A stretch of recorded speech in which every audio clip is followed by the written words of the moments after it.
Philadelphia's sports era has come to an emotional end. Pitcher Steve Carlton, the man known as Lefty, was let go today by the Phillies. He was given his unconditional release. In his 14 years with the Phils, Carlton reached several major league milestones. One of his most memorable moments on the mound came in 1981 when he threw his 3,000th strikeout. Announcer Harry Callis made that memorable call. From the windup, here's the 3-2 pitch. Strike three, called, he struck him out.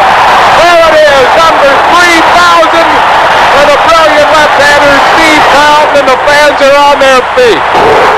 Lefty will never again hear the roar of the crowd while wearing a Phillies uniform. Channel 3's Bob Bradley has more on this major sports story. Bob? Well, actually, it's been a very long and eventful day, Diane, for the Phillies and their fans, because early this morning, Bill Giles made that announcement, his most difficult decision as owner of the Phillies, releasing the man once known as the franchise, Lefty Steve Carlton. I met with Steve a week ago. He and his wife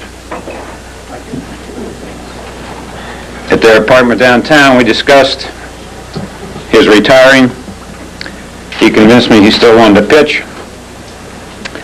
I met again with Steve and Bev and their son Scott last night after the game.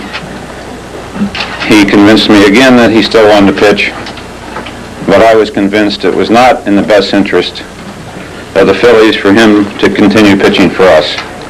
Well, that was this morning. Tonight, the crowd at the Vet was held spellbound with a tribute to Lefty, highlights of his career, a poignant moment for so many of us. What did these fans think of the decision to release Lefty? When you think of the Phillies, you think of Steve Carlton.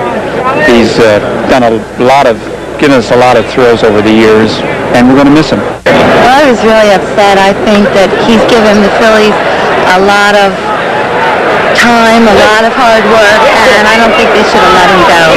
He was always a good pitcher, and I know the last couple of years he's been going downhill, but I was still surprised to see him go. He's Philadelphia. I could cry over the last 18 months to see him start to decline in his skill. He's always been, as far as I'm concerned, the best pitcher that I've ever seen. I guess I feel sadness more than anything else. Well, in our sports segment, we'll bring you Lefty's farewell message to his fans. All right. On but not forgotten. Boy, the fans really are reacting. Contemplation time. Yeah. Carlton released. Such a terminal sound. Our special chain of memories snapped. Bill Giles choked on his words in this early morning report to the media. It was 14 memorable and remarkable years that the Steve Carlton era has ended in Philadelphia. The man who won 27 games for a last-place club back in 1972, laying the groundwork for the glory years of the decade. And Lefty made it all happen.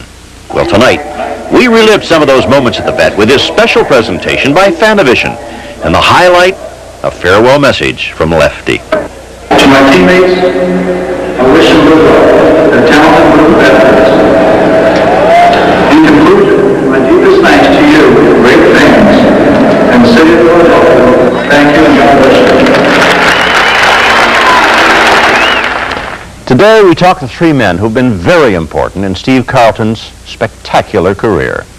In 1969, he struck out 19 Mets, and 14 years later, in 1982, he struck out 16 Cubs in virtually the same fashion. He was never a finesse pitcher. I don't think anybody's maintained the power that Carlton has over the years for as long as he has and continued to be effective. Kind of numb, you know. That's 10 years of hard work with him, and he's a fine man. He worked hard. He's a great athlete. I'll miss that. I can't say it's a sad time for baseball fans in Philadelphia because he's provided so much happiness and excitement for all of us, his teammates included, in the time he was here. All good things have to come to an end, though. As a member of the media, unfortunately, we have to say, Lefty, we hardly knew ye. He might end up with those Orioles or even those Yankees, but for now it's time to focus on an incredible career in Phillies pinstripes. And sadly, it ends with an announcement, not a glorious celebration. Steve was just too proud to retire yet. He wanted to pitch till the All-Star game to prove one way or the other. By watching him on Saturday night, I just couldn't really take it anymore. He pitched so many great games. It was hurt me too much to watch him. We don't know what the future holds, but we can celebrate the past. 72 saw Steve win 27 for a team that won only 59. He would eventually win 4 Cy Young Awards all told, but perhaps his most important moments came in 80 in the playoffs in the World Series for the world champions. 3 years later, the great individual honor comes in St. Louis, where he had once pitched. 300 wins for Lefty Steve as he joins that exclusive club.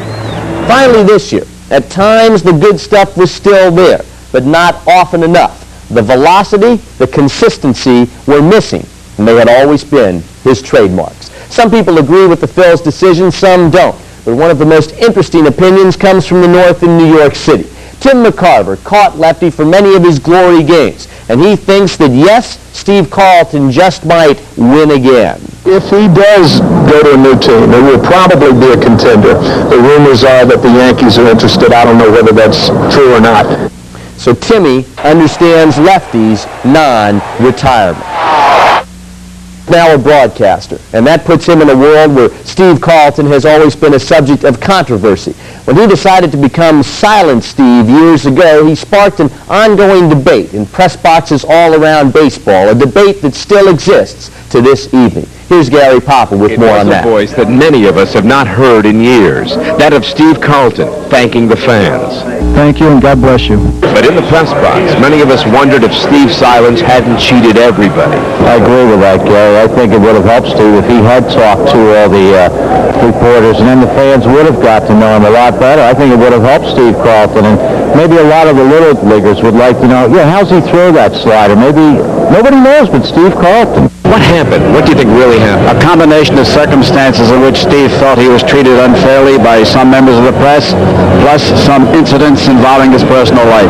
But one thing you could say about Steve, he did not play favorites. He treated everybody exactly the same, silently. I don't think he had any particular vendetta against most of the individuals because he really didn't know them. I mean, the writing corps has changed over the years, and I don't think he had any particular like or dislike to any one of the individuals. I just think it became such a part of his makeup that he was never going to change. But could he in the near future? Here's Harry Callis, the Phillies broadcaster, who talked to Steve today and helped record that tape that we heard earlier.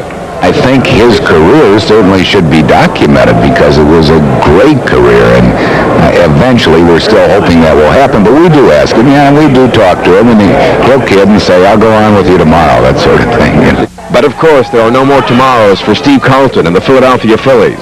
One final bit of news from Harry Callis about Steve Carlton. He says, if the Phillies do honor Lefty with a night in his honor here at Veterans Stadium, Lefty would be most honored to attend. But perhaps it is most appropriate if they had a moment of silence for Steve Carlton. Gary Papa, Celtics Action News with the Phillies at Veterans Stadium. Just to wrap everything else up, on the issue of his silence, I did not agree with Steve's decision, but I respected it. There's no law saying you have to talk to the media, and he was consistent in his policy. But as reporter Skip Clayton said in Gary's report, I think the fans, in particular the youngsters, missed some great baseball wisdom, and that is a shame. But no comment was really necessary when Lefty was in his prime. He mystified batters, he carried his team, he was a true Hall of Famer year after year after year. And for that, all Phillies fans will always be thankful.